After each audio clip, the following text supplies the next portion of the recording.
back to New World Next Week. I'm James Corbett of CorbettReport.com. And I'm James Evan Pilato from MediaMonarchy.com, stopping information and harmful content. We've got that story plus coordinated responses. But first on this all-medical martial law episode of New World Next Week, our first segment, U.S. ramps up sanctions devastating Venezuela's health sector as coronavirus spreads. This coming from thegrayzone.com, promising to smash Venezuela's government during a maximum pressure march, is what they've called it.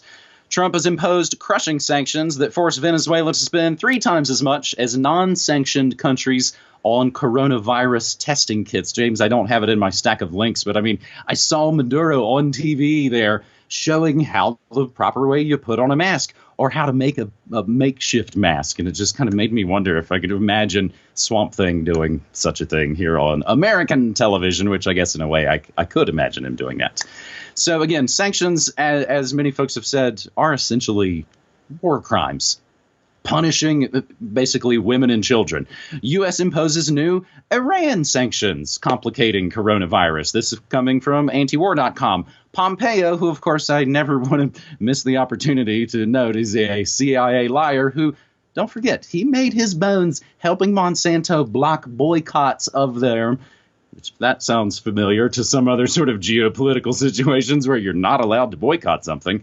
Pompeo accuses Iran of being an accomplice to the virus.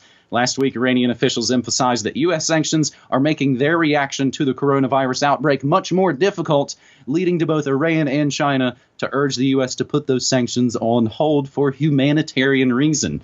And I think it was Ryan Christian at The Last American Vagabond. It's basically, again, it's like the Jack Palance thing of, throwing down the gun in front of him.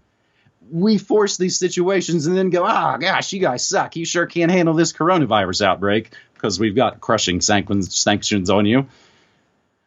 The other bit to tie into all of this, maybe a good news bit to tie in, quarantine the U.S. military machine. This from Global Research. It happened on almost the same day. Italy's lockdown. People confined to their homes across the European Union.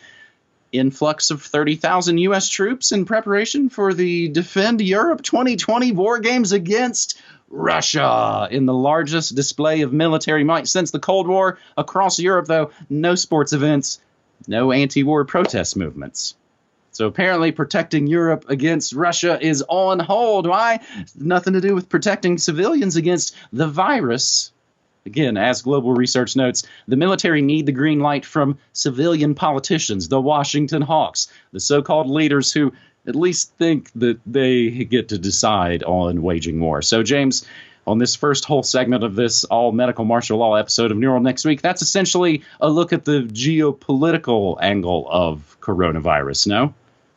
Yes, but that only covers a slight tiny sliver of what's going on right now, because everything, as everyone knows, is going crazy in a million different directions. And I think these are going crazy in directions that are completely understandable given the geopolitical framework. Essentially, it's whatever agendas were being pushed before are now still continuing to be pushed, but cranked up to 11.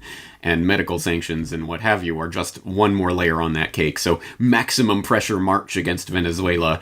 And here's just another, excuse to try to kick people while they're down anyway. Iran, of course, a target. And how about this one? We could throw this one in as well. Pepe Escobar just had a good article up. I'm also sourcing this from Global Research. China locked in hybrid war with U.S., talking about the China-U.S. tensions that are bubbling to the surface in light of this, and accusations by high-ranking Chinese officials that this is a U.S. bioweapon attack and things like this. I mean, these are extremely important steps on the geopolitical board, at least for bringing out the World War III that has been simmering under the surface to the surface. And on that note, I am going to be writing specifically about that in the newsletter this weekend. I'm going to be writing about the World War III aspect of this, that this is a total war. This is not a war with soldiers on a battlefield. This is a hybrid war of a type that humanity has not seen before. And all bets are off the table. I keep saying that, but it's because truly this is a new paradigm we are being steeped into right now.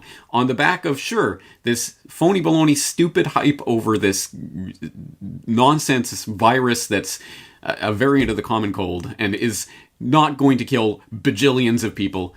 But the panic that it is causing and the agendas that are being pushed on top of it is, as I say, it's cranked up to 11. So a lot of geopolitical stories that are happening simultaneously right now in conjunction with this. That European war game scenario being called off or potentially being halted or curtailed because of this is an interesting side note to this. Maybe they've stopped the outright aggression against Russia in this particular case and this particular time, but the long-term agenda is continuing to play out. In fact, even more so, even more intensely right now. So it's something to keep our eyes on. Well, I mean, as you and I were just kind of talking about before we started rolling, I mean, this is a lot of things are basically being sort of written and created and conspired about right now. Things that many people will work for many years to try and suss out and organize and make sense of. And we're kind of in the middle of the swirl of all of it right now, James. But again, if we've each been doing this for 15 years, this specific type of work for 15 years, we've seen this. Again, they're able to kind of make these big, like you said, Spinal Tap note, because it all does seem like satire, crank to 11. They use these sort of events to move all sorts of other pieces on the board, like, again, some sort of distractionary thing, not to get into the discussion of this is a distraction for blank, but it's a distraction for blank, blank, blank, blank, blank, just a ton of things. So on the second segment of this New World Next Week, episode 401, IMF prepares $1 trillion bazooka. This coming from ActivistPost.com. IMF Director Kristalina Georgieva. I'm not sure if I'm pronouncing that correct. I do have fun mangling names sometimes. Kristalina Georgieva issued a 3-policy prescription post that said should define a coordinated response from the developed economies in Europe and U.S., in addition to declaring that the International Monetary Fund, the IMF, has $1 trillion in loan capacity ready to put to work to salve the economic damage caused by the outbreak. Georgieva encouraged governments to spend more, asked the Fed, of course, the Federal Reserve, to consider bulking up its dollar foreign exchange swap lines to emerging market central banks, more central banks. If you like the sort of Ponzi schemes built on one on the top of the other, like a pyramid. She also noted that the 42 bill that investors have pulled from EM markets is one of the biggest outflows in history and will certainly ratchet up financial stressors. And as this second segment is pretty much about the funny money moves being made during this coronavirus outbreak, how big is that Fed liquidity pump? This is like $1.5 trillion, or is it maybe $5 trillion? CNBC reports the Federal Reserve to pump more than $1 trillion in dramatic ramping up of market intervention amid coronavirus meltdown. Wall Street Journal says the Fed to inject $1.5 trillion. But the research from Money Maven, from where we're grabbing this article, of course, links in the show notes for everything cited, as always, shows this to actually be $5 trillion. And this is just blam, just $5 trillion out of thin air, created out of nothing. Sidebar note, this day in history, the U.S. went off the gold standard. Meanwhile, global economic coordination not happening in virus crisis. James, this actually coming from JapanToday.com, who notes, when the global economy melted down in 2008, which, like Max Kaiser called that was a controlled demolition of the economy. World leaders swiftly created an international forum to boost economies by spending more and keeping trade open. Central banks announced rate cuts within seconds of each other. And James, actually, this just in, and since I'm actually really into it now, I created the new archive.is link so we don't have to give any traffic to the Associated Press, but they are saying just a couple of hours ago, New York Stock Exchange is basically going to close its trading floor. It's going to go all computerized as of Monday. So it's also fun to note, fun maybe isn't the word, how many times the New York Stock Exchange has essentially gone, no, wait, time out, no fair, and basically get to stop everything because it's not working out in their favor. So if this is, James, as I think probably a lot of people have said or noted, is 9/11 in slow motion. A 9/11 in slow motion. This essentially is like the Building 6 portion of our show, where, apart from, of course, the bloodshed and death tolls and rampant police state actions, this is like the put options, the $300 billion in silver and gold bars down under Building 6 being heisted from underground tunnels, essentially the Die Hard 3 scenario of distractionary terrorism covering up a bank job. How's that for a media monarchy type analogy, James? Excellent. And you did some deep dives there that people are going to have to, if they don't know, get up to speed. Where you've been the last couple decades. Yeah, Die Hard 3, the gold heist scenario, or the money heist scenario, and all of that, the distractionary event, blah, blah, blah. Yes, and you're exactly right. One of the most important things that is happening right now is the economic side of this, and something that we'll be dealing with for years. Guaranteed. This is going to profoundly affect people's lives. And, of course, this is just the excuse trigger event, but it is triggering. That's what we have to concentrate on right now, and what's happening as a result of this. I found that article very fascinating about global economic coordination not happening in virus crisis, where they lament, back in 2008, 2009, everyone came together. Remember that London G20 where Gordon Brown declared a new world order to save the earth, and all the central banks acted together, and look how they buoyed the economy, and everything was perfectly fine after that, right? Yeah, we hit the lows in the Lehman collapse era, and then straight up like a line to record highs on the stock markets. Yay, right? Economy fixed. That was the narrative. Of course, that was the narrative they pumped. Now we're getting these articles like, well, they're not doing that this time. We need more global economic coordination. And this is exactly what I'm expecting. A fail forward. People are saying, Patrick Buchanan wrote an op-ed recently, globalism is extinct, or globalists will go the way of the dodo, or something like that. Basically saying, this is everything against the globalist agenda. It's showing that we have to close down borders and hunker down and be self-sufficient and all of this, so globalism is dead.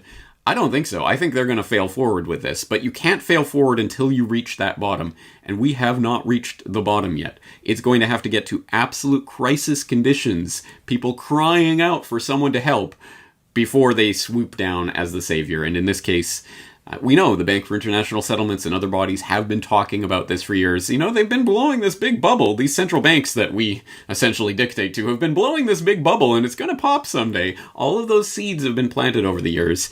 And when it truly hits the bottom is the point at which we're going to see global economic coordination. That's going to be very interesting to see the way that plays out and what that means in terms of a new monetary order, because we're not just talking finance or economics here. We're talking monetary, and where the dollar goes from here. Again, such massive moves that I can't even begin to start articulating them now. I will obviously be covering this in extensive detail from here on out, but people, please keep your eye on the economic side of this. This is a huge part of what's taking place right now, and as I say, yeah, the trigger event may be all hype and phony or whatever, but the event itself is very real, and it's going to start affecting people's lives in a very real way. Oh, yeah. An analogy could be there might be blanks in the gun, but everybody's freaking out because they heard gunshots. And the effects from that, we're all basically going to feel. I mean, James, the U.S. is already talking about some fuzzy quasi-form of universal basic income, which is what all those crazy socialist countries do. So, speaking of coordinated efforts, our third and final segment on this all-medical martial law edition of New World Next Week pretty much turns to the cyberspace war angle of the coronavirus panic pandemic. Fangsters issued joint statement on misinformation, this coming from TechCrunch.com, in an unprecedented move to reassure customers and flag the potential for misinformation about COVID-19 on their platforms. All of the major social media companies and their parent corporations, as they have, of course, coordinated before when it was time to remove wrongthink from all of their platforms, and they do it in a coordinated effort, right, in a strike all overnight at the same time. They do it again, surprisingly. They all issued a joint statement on their efforts. We invite other companies to join us as we work to keep our community safe and healthy, the statement read. Last week, U.S. Chief Technology Officer Michael Kratsios held a remote meeting with representatives from, of course, the Fangster corporations on how to coordinate various efforts related to COVID-19, including fighting disinformation. Now, the Washington, CIA, Amazon, Whole Foods Post, and Politico reported that the White House asked, and this is, you hear me say, you may have heard Fang. I've turned it into Fangsters, and it's F-A-A-N-G. That's Fedbook, Amazon, Apple, Netflix, Google. In this case, they're reporting the White House asked Google, Facebook, Amazon, Microsoft, Apple, IBM, Cisco, and poor little Tweeter for help. So, James, the interesting bit related to this, the YouTube blog post about this, about how they're gonna, crack down. It would not load for me at all. I turned my VPN off for a second to check. I turned my uBlock origin off. It just wouldn't load for me. So it brought me running back again to archive.is. So we are again not giving any traffic to Gulag. The YouTube creator blog post protecting our extended workforce and the community, where users and creators may see increased video removals, including some videos that might not even violate policies. This is what they literally wrote. We won't issue strikes on this content, except in cases where we have high confidence that it's violative.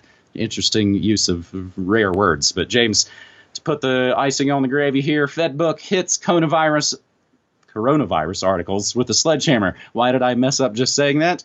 Because activist posts essentially put a bunch of asterisks in the word, much like you have to edit out swears or something. This is pretty much what we've come to. Articles from mainstream publications and vetted online venues are now apparently being removed from FedBook for simply mentioning the word coronavirus. As of today, FedBook Newsroom has a post stating it's dedicated to providing accurate information to the public about the coronavirus epidemic, keeping people safe and informed about the coronavirus. In order to do so, Facebook declares it will be stopping misinformation and harmful content, among other virtuous actions. It appears, however, Facebook is censoring willy-nilly without any regard to content. And James, we've kind of talked about this before, where history professors were finding their videos of Nazis giving speeches being taken down from YouTube because, it's Nazis, you can't have it. I think the Seattle Times fell under this from Facebook. So we're basically at the point where we need code words to talk about the things we're trying to talk about. I mean, before they maybe wreck the internet, James? I don't know. Yeah, and the Seattle Times article that you're referencing that got hit by this Facebook censorship, if I'm not mistaken, is the one they're reporting on. Oh, by the way, the US government is now trying to get all your geolocation data in order to track the movements of people who have coronavirus, because that's going to be, again, I cannot stress this enough, this is the new paradigm. The war on terror defined the post-9/11 age. Now we have the war on bioterror. They're probably not even going to call it bioterror, but whatever they call it, this is the new biological age that we're moving into, where everyone is a suspect asymptomatic carrier. And so now we need all your geolocation data so we can track everyone that you've met in the past couple of weeks. The Seattle Times of all places reports on it, and Facebook censors their posts.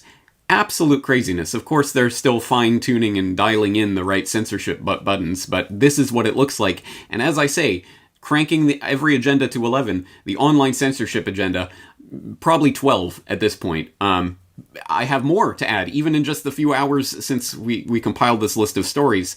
Here's a brand new one, hot off the press from the Ron Paul Institute, Daniel McAdams.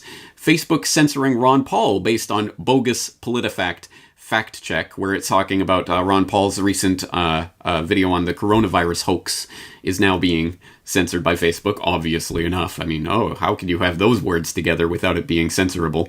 And on that note of archive.is, which you keep going back to, I just got an email in from someone. I can't confirm it because it's not happening to me, but they say that their ISP or some kind of content blocker is flagging archive.is as a potentially malicious site, so they have to VPN and disable and whatever, and then Cloudflare isn't even allowing them to get to it. So of course they're going after any site that would get you around some of the censorship or stop giving clicks to some of these controlled platforms. And hey, how about this update, which just came in the last few hours? A Facebook user who has posted our material before notes that she posted our New World Next Week about Lyme disease and weaponizing ticks. Remember that one? She posted that to her Facebook last year. Just now, the Facebook fact checkers have deemed it to be false information, checked by independent fact checkers. It says, conclusion false. The primary claims in the information are factually inaccurate. We were just reporting mainstream sources about that. So obviously, again, this isn't humans running this. This is just the censorship. They've flipped the switch and it is going into place. The online censorship agenda is happening. I've said it so many times now that I'm sick of saying it, let alone people sick of hearing it. But if you are getting our information through Facebook and YouTube and these controlled platforms, you are not going to get it for very much longer. censorship agenda is on overdrive right now. They're not. This is the WHO director is saying this isn't just a pandemic; it's an infodemic. Everything is about this is weaponizing of this misinformation and fake news and all of this that's been drilled into the public for the last few years. This is where it converges, and they're going to say, look, people are costing lives because they're casting doubt on what the authorities are saying. This is where the rubber meets the road. Online censorship is here. It is happening. We're watching the gates closing. So again, if you're getting our material through these controlled platforms, you will not be getting it for very much longer. I hope you know, at the very least, our websites and where to go to directly access our work for as long as we're able to do that. Mm-hmm. Mm-hmm. Infodemic's not a bad term. They might call this, the infodemic age. As, of course, truth and viruses and everything kind of smashes together in the post-Trump era. And again, James, on all of these levels, from the geopolitical, definitely the financial and the technological, they've essentially written it all down ahead of time. They're ready to roll all of this out.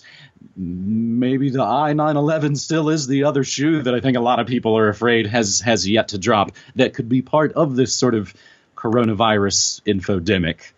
James, in wrapping up this episode, how are you guys doing? You and your family doing okay? No marauding bands of crazies yet? Let me check. Oh, wow. What do I see outside? Actually, very good question, and a lot of people are asking it, so that's going to be my next questions for Corbett. I'm going to show people what is happening in Japan, and I say people will be surprised at what they will see and what they won't see, and I'll explain why that is. So I'll just tease that out for now. But anyway, we are perfectly fine at this moment. Our family is totally okay at this moment. And we are prepared for a number of eventualities. But unfortunately, when the entire world starts going crazy, you can be the island of sanity, but you still depend on connections with other people and the world around you. So as things start to get crazy around you, it's hard to be a completely walled-off island and a walled-off garden, which is why I think this is going to start affecting everyone, even people who think that they are quite isolated. Well, and you know, luckily, this is funny. It's the first time it made me thankful I'm down in New Mexico, as we were one of the last places to have any confirmed cases. Idaho, which is where I was going to be going here in just a few days, but my Tree Fort Big Music Festival, of course, has been postponed. Idaho was one of the last places, but you know what? The very last place in America to have a confirmed case was, of course, West Virginia. James, I think I have a pretty cool island community, as it were, for Media Monarchy. See how I did that transition there? But even I was thinking about it as we were talking about, you know, I use Discord a lot for my chat stream, for the Media Monarchy memberships. We do nearly everything in there. Meanwhile, I've been trying to build my own website for the eventuality, because even before all of this, it was like, oh, I could wake up any day and Google or Amazon or whoever will buy Discord, and of course it'll start to go downhill and my desire to be there would evaporate. But it's still working. It's still working so far. And again, I mean, in some ways, alternative media, we were maybe well positioned for something like this. But it ain't going to work, of course, if everybody loses all of their jobs in their way to sort of make any money. I do really think I've got a pretty cool, fear-free, kind of level-headed bunch of people hanging out in the Media Monarchy community each and every day, 24/7. And again, I stream like a radio station, 8 hours a day, Monday through Friday, 9 to 5, news, music, memes, and more. I think it is like the best radio station you never heard. So, James, now more than ever, we really need people's support. I have a post office box. So if people hate all the internet money and all that stuff, you can send me your dirty, dirty cash to the P.O. box that's listed at my website. Again, James, as you and I have said, we don't care how people support us, which platform you're mad at or which platform you prefer. We use nearly all of them. Just any way that you can support independent, non-commercial alternative media. James? All right, thank you for being out there and doing the work that you do. It's more important than ever before for information in a reasonable way to be out there and to be presented. So I'm glad there are people like you out there doing it. Let's continue doing it, and we'll meet again next week. Yep, because I won't be at my music fest, so we'll be here for another mural next week. Okay, well, I can't say I'm looking forward to it in that sense, but anyway, I'll be here, and I hope you will too. This is New World Next Week. Talk to you again next week. All right, buddy. Take care.